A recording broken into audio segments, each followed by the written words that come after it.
Good morning to all of my dear students. Today I am going to start the topic identity relation of the chapter relation and function. Along with we have to learn example of inverse relation. तो सबसे पहले हम inverse relation के example को देखेंगे। इसके पिछले term पर हम इनवर्स रिलेशन को पढ़े थे। तो दिया गया है एक सेट ए जिसमें एलिमेंट है अल्फा बीटा गामा 1 और 2। एक दूसरा सेट बी दिया गया है जिसमें एलिमेंट है ए बी सी डी 7 और 8।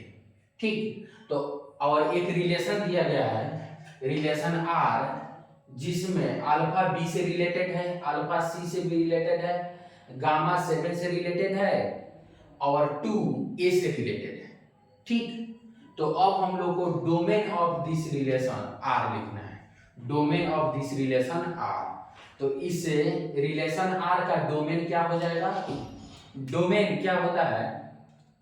Element of set A, element of set A which is correlated with the element of set B if the relation is A to B।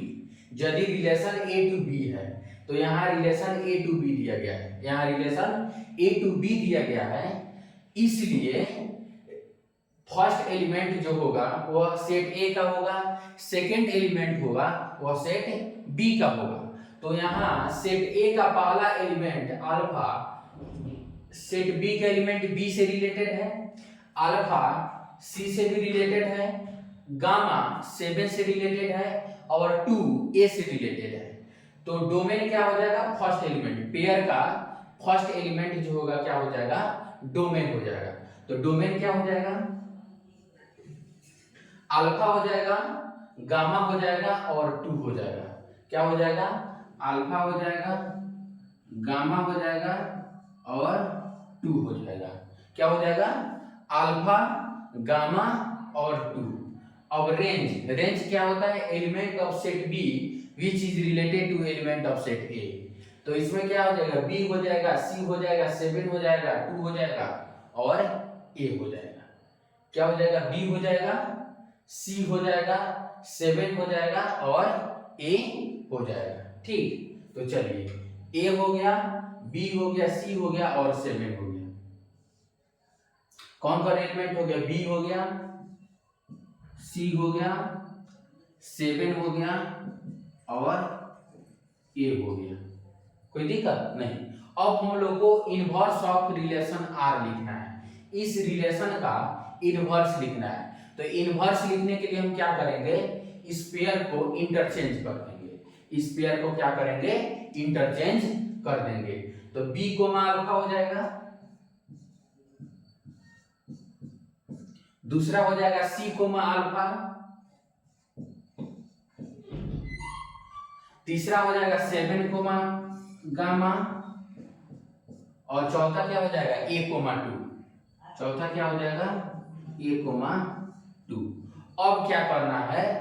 Domain of inverse of relation R, यानी इसका domain लिखना है। तो domain क्या होगा? First element तो B C 7 और ए, B C 7 और ए, बी सी 7 और ए, ये क्या हो जाएगा? डोमेन हो जाएगा। किसका? इनवर्स ऑफ रिलेशन आर का।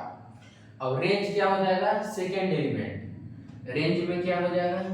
अल्फा आ गया, गामा आ गया और 2 आ गया। क्या आ गया? 2 आ गया।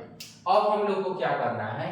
एक अगला सवाल है, रिलेशन आर दिया गया है जिसमें 1 2 2 3 अल्फा बीटा -1 और 7 एलिमेंट है और इसको क्या करना है? इनवर्स ऑफ दिस रिलेशन यानी आर इनवर्स लिखना है। तो आर इनवर्स लिखने के लिए हम क्या करेंगे?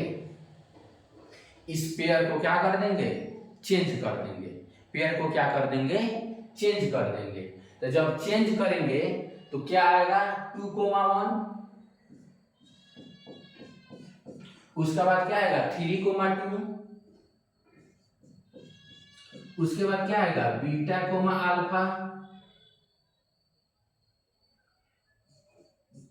बीटा कोमा अल्फा, और उसके बाद क्या आएगा 7 कोमा -1, क्या आएगा 7 कोमा -1। ठीक, अब हम लोग को पढ़ना है आइडेंटिटी रिलेशन के बारे में। तो आइडेंटिटी रिलेशन का डेफिनेशन क्या होता है? A relation on a set A, यानी यह एक ही सेट पर डिफाइंड होता है। क्या होता है? इसमें दो सेट की जरूरत नहीं होती है, यह एक ही सेट पर डिफाइंड होता है। तो a relation on a set A is said to be identity if each and every element of A is related to itself and only to itself, यानी each and every element, यानी प्रत्येक element खुद से और केवल खुद से related होना चाहिए। तो उसको क्या कहेंगे? आइडेंटिटी रिलेशन कहेंगे। क्या बोलेंगे?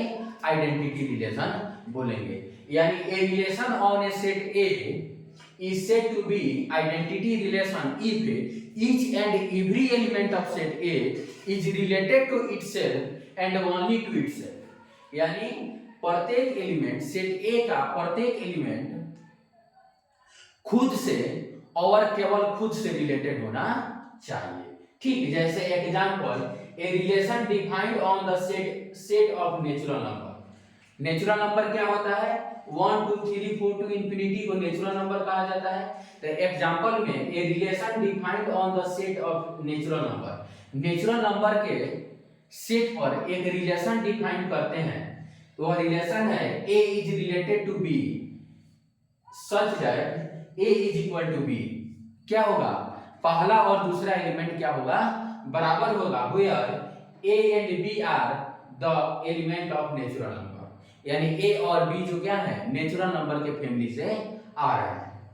तो हम रिलेशन लिखेंगे 1,1, क्या लिखते हैं? 1,1, 2,2, 3,3 dash dash.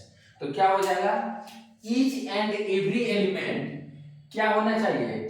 Related to itself and only to itself, यानी खुद से ही रिलेटेड होना चाहिए। तो यहाँ 1 से रिलेटेड है, 2 से रिलेटेड है, 3 से रिलेटेड है, एंड आगे भी क्या है? सेम नंबर से ही क्या है? रिलेटेड है। ठीक, तो इसको क्या कहते हैं? Identity relation. This is an identity relation. यह एक तरह का क्या है? आइडेंटिटी रिलेशन है। अब यदि इस रिलेशन का हम डोमेन लिखें, क्या करें? डोमेन लिखें तो क्या आएगा? 1 2 3 डैश डैश, और रेंज भी लिखेंगे तो क्या आएगा? 1 2 3 डैश डैश। डोमेन लिखेंगे तो क्या आएगा? इससे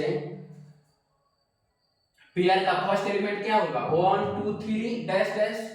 सेकेंड एलिमेंट में क्या होगा? 1 2 3 डैश डैश। यानी डोमेन और रेंज आपस में क्या हो गए? बराबर हो गए। डोमेन और रेंज आपस में क्या हो गए? बराबर हो गए। इसका मतलब आइडेंटिटी रिलेशन में डोमेन और रेंज क्या होते हैं? एक दूसरे के बराबर होते हैं। आइडेंटिटी रिलेशन में डोमेन और रेंज एक दूसरे के बराबर होते हैं। Thank you for watching this